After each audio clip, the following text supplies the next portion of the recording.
So for 2023, this plus these made my most comfortable shoe. Not because it's a Jordan 1, but the addition of these just really took it over the top for me. We're in 2024, so let's kick things off. First off, it's the year of the Mamba, which is a good thing, at least for me as a Laker fan. And let's hope that Nike does right by Kobe and his family and his fans this year. Welcome to the first Heat Checkup 2024. I'm Jacques Slade, and we're starting the year off with a pair of Puma trainers in Puma Black. And I still don't know what separates Puma Black from regular black. Like, can somebody from Pantone explain to me the difference? Because that would be awesome. Do you know? You don't know either? Okay. First up, we have the women's Fuse 3.0 in Puma Black on the 8th for 120. The men's Puma Fuse 3.0, also Puma Black on the 8th for 120 as well. And then one of our picks of the week is the Nike Air Max 2 CB94 in Old Royal. This is on the 9th for 170. So the past few years have treated us to retros of Charles Barkley's legendary signature shoe, and this latest retro of the OG colorway is back again for the first time since 2021.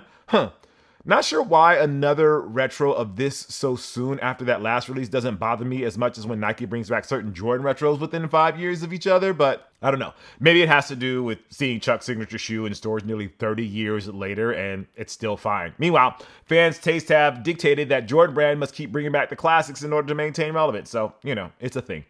We also have the Nike ACG Mach Premium in the Cocoa Wow. This is on the 19th for $100. Is that Cocoa or Cacoa?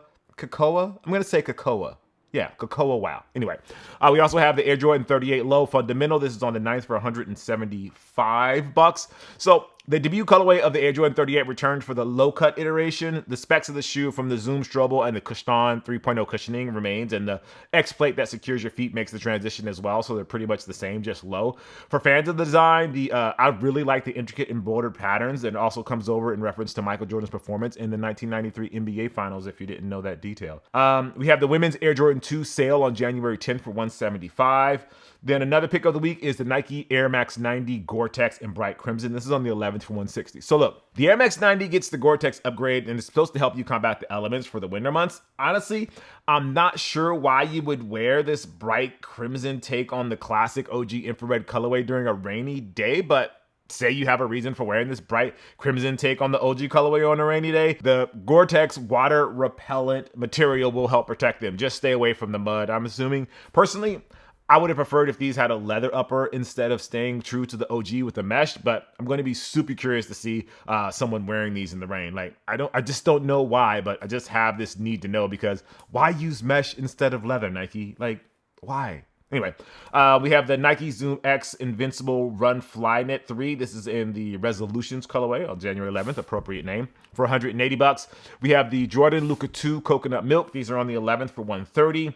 The Paris Saint-Germain Jordan Legacy 312 Low. This is on January 11th for $145. So this is the low-cut version of Don C Design 312, and it's been chugging along for the better part of 2023, and the new year will kick off with a new collaboration with Jordan Brand-sponsored Paris Saint-Germain. Now, based on the team's fourth kit, which we're apparently fine with, but when Nike does their yearly NBA City jerseys, it's a controversy for a week on NBA Twitter. Look, the sneaker features the white leather upper and tongue with a tan color for the elephant print overlays, mudguard, and heel. The olive provides, it's olive. Olive provides a nice contrast on the swoosh midsole and the collar, and then we get the PSG logo on the back tab. I know the silhouette hasn't made much noise in the sneaker community since its launch a few years back, but if you're a PSG fan, it's not a bad pair to rock with your kit. Hopefully they fix the comfortability since the last time I tried them on back in, 2018 or something like that. Maybe it was 19. I don't know. I don't remember what it was, but they weren't comfortable then. Hopefully they're better now. I haven't worn a pair. We have the NikeCo.jp Dunk Low Reverse Curry on the 12th for $135. So there was a time when this pair had sneakerheads flying to Japan just to buy them.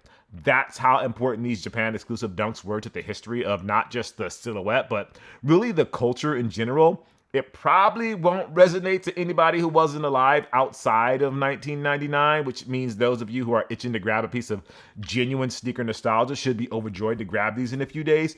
or you're a purist who wishes nothing would ever retro and the sneakers from the past should stay in the past, which I kind of get that idea. Considering where sneakers are at today, not sure that's really that bad of a take anyway. Of course, our hearts go out to the people of Japan as they are dealing with after effects of a recent earthquake. As a California guy in LA, I totally understand. I wonder if Nike will move this release back, though, a few weeks in light of those events. We'll see. We have the women's Nike Dunk Low Cyber. This is on January 12th for $135. While plain in appearance, there is some hidden depth here with the 3M reflective material on the overlay and also on the swoosh if you look really close. Wear these at night and expect some shock reaction when light hits at a certain angles. It'll be cool. We also have the Nike Terminator Low. This is in the sesame and coconut milk. These are on the 12th for $125. And then next up are a trio of ASICS gel terrains that are dropping in Europe. Now, keep in mind that some colorways might actually already be available in your region by the time you actually see this video. We have the ASICS Gel Terrain in Dark Jade. That's going to be, again, a Europe release on the 12th for $240. We have it in Vanilla. This is on January 12th, same price, $240. And then we have Faded Ash. Again, all of these were Europe releases, and that's on the 12th as well for $240. Then we have the Puma MB-03 Chinese New Year. This is on the 12th for $125. Wait, is this a normal colorway of the Puma MB-03? Like, everything I've seen of the MB-03 so far has been something out of like a fever dream or something. I'm kidding, kinda, but I do prefer these less kaleidoscopic takes on LaMelo's third signature shoe, and it just so happens to be a Chinese New Year colorway. I just wonder how this will rank against the upcoming wave of Chinese New Year sneakers that will be plentiful since it is the year of the dragon. We have the Air Jordan 1 Retro High OG in yellow ochre. Ochre? Is it ochre? Ochre? Autry? I don't know. This is on the 13th for $180. We've gotten a handful of yellow and yellow adjacent Jordan 1s over the past several years, and this next iteration is being called Yellow Ochre, which has a wheat sort of vibe to it, look, at least from these pictures. With Jordan 1s falling out of favor lately, I could see these sitting on shelves waiting for a price drop before they start to move units, which is a good thing. We have the Nike GT Cut 3. This is in Summit White and Picante Red. This is on the 13th for $190. Yes, it's the pinnacle of Nike basketball non-signature shoes, but what I really want to know is how Jaylen Brown is going to cover up the swooshes on these as he continues to protest ethics of something. I'm not sure.